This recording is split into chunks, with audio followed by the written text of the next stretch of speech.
আচ্ছা, ভাতা কি নারীর ভবিষ্যৎ? আমরা এরকম অনেক জায়গায় দেখি নারীরা কাজ করছেন কারখানায় বা নানা জায়গায় নিয়মিত। প্রতি মাসে তারা একটা বেতন পাচ্ছেন। এই কাজ শুধু তাদের টাকা দেয় না, তাদেরকে আত্মসম্মান বোধ দেয় আর নির্ভরশীলতা কমায়।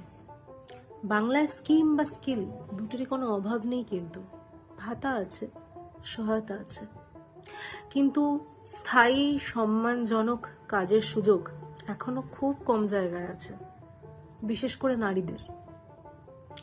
যে কাজ মাসের শেষে স্বস্তি দেয়, ভরসা দেয়, ভবিষ্যতের নিরাপত্তা দেয়, সে সুযোগটা এখনো খুব কম জায়গায় আমরা পাই।